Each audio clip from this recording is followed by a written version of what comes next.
Hello doctors, hope you are all well and safe. So far in last few months we have discussed various questions from neuro, GI and cardiac critical care.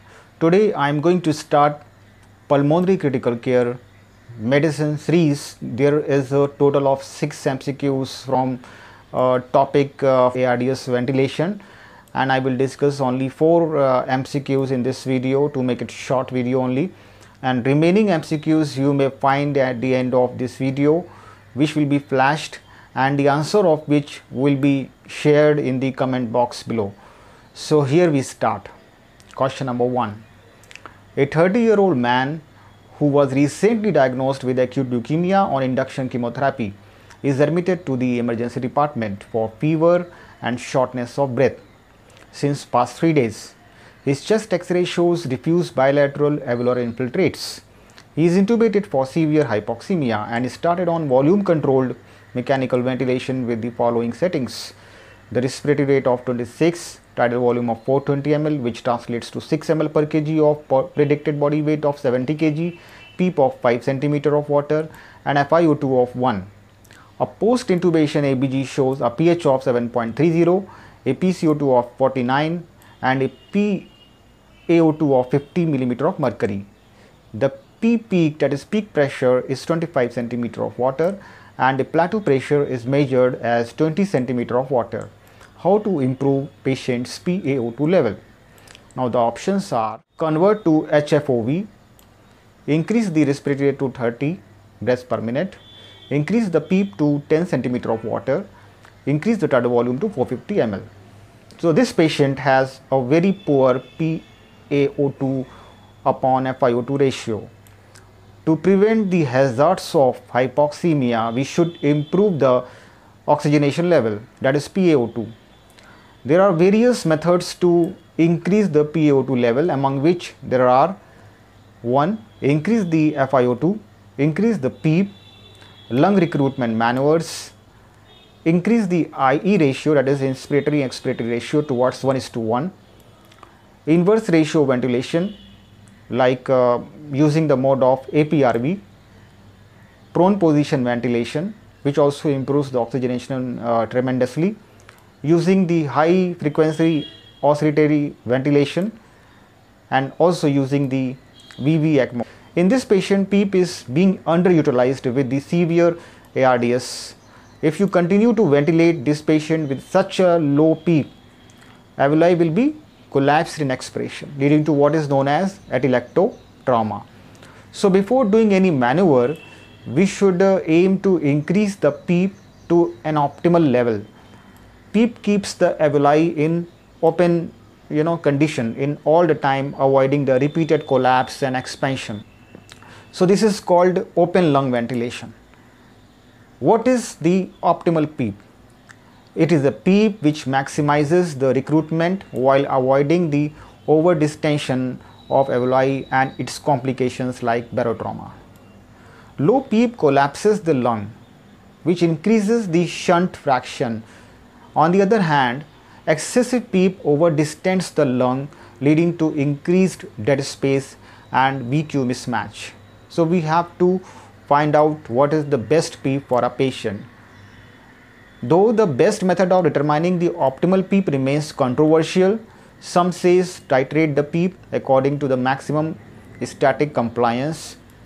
Even you can use the compliance curve, that is called PV curve, to select the optimal PEEP, which is somewhere 2 cm of water above the lower inflection point. Okay.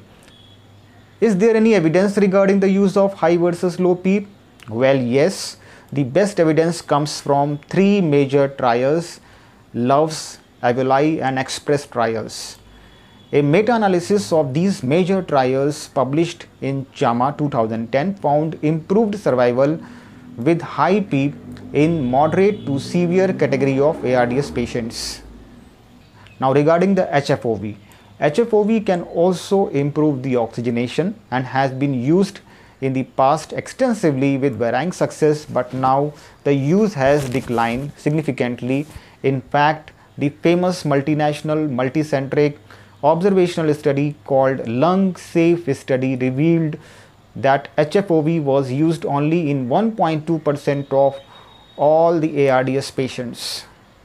In a multicentric multinational RCT called OSCILLATE trial showed that early application of HFOV in patients with moderate to severe ARDS as compared to the standard ventilation did not reduce the mortality and may be harmful. Therefore, HFOV is not recommended as a first line treatment for ARDS patients. Now we will quickly move on to question number 2. A 40-year-old man with ARDS develops tense ascites and anatharca after fully resuscitation while receiving a total volume of 5 ml per kg predicted body weight, and the P-plat is 40 cm of water. The PEEP is kept at 12 cm of water. Esophageal manometer catheter is inserted and pressure transduced is 16 cm of water. Assuming that the esophageal pressure value is representative of the average pleural pressure, which of the following statement is correct? The transalveolar pressure is elevated and the PEEP level is sufficient to prevent end expiratory alveolar collapse. The transalveolar pressure is elevated and the PEEP level is insufficient to prevent end expiratory alveolar collapse. The transalveolar pressure is not elevated and the PEEP level is insufficient to prevent end expiratory alveolar collapse. And the last option, the transalveolar pressure is not elevated and PEEP level is sufficient to prevent end expiratory alveolar collapse. So there are two key concepts which need discussion. First is the transalveolar pressure. What is this, its role, and whether it's elevated in this patient. Second concept is whether the PEEP level is sufficient to prevent the end expiratory collapse in this patient who is having ascites. So in this clinical vignette, we see very high P-plat despite tidal volume of just 5 ml per kg. So what could be the reason for this much elevated P-plat? Lung stiffness? Not necessarily, because patient has tense ascites which could contribute to the elevated P-plat. So here P-plat is high not just because of stiff lung but also high intra-abdominal pressure. Here comes the role of transalveolar pressure or transpulmonary pressure. So transalveolar pressure is the distending pressure of the lung calculated as P alveoli minus P pleural. Pleural pressure is measured using the esophageal manometry and alveolar pressure is the plateau pressure. In our case, the transalveolar pressure is calculated as 24 cm of water, which implies that our lung ventilation is protective. Now the options A and B are ruled out. Now regarding the end expiratory collapse, because the pleural pressure is 16, which is greater than applied PEEP of 12 cm, and the net pressure is therefore in the direction of alveolar collapse, and hence there is a greater risk of atelectotrauma and derecruitment. Therefore, the PEEP level is insufficient in this case and has to be at least more than 16 cm. So option C is correct. So let's move on quickly to question number 3. A 55-year-old woman with H1N1 pneumonia is intubated in the isolation ward in view of hypoxemic respiratory failure and transferred to the ICU. Chest radiograph demonstrates bilateral reticular opacities.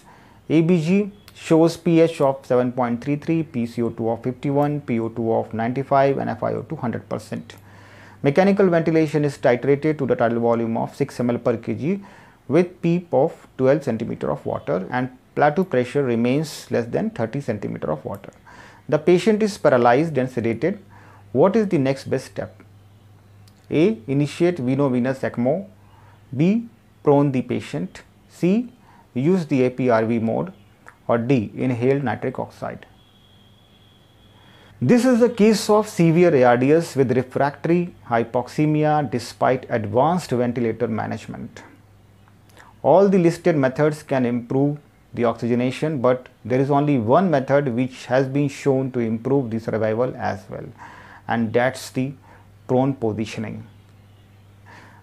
Okay, so this is the prone position which could improve the oxygenation as well as the mortality, and best outcomes have been shown when performed early in the course less than 48 hours of mechanical ventilation initiation in conjunction with the neuromuscular blockade and tidal volume being less than 6 ml per kg. As shown in the famous multicentric trial called the ProSeva trial published in NEJM.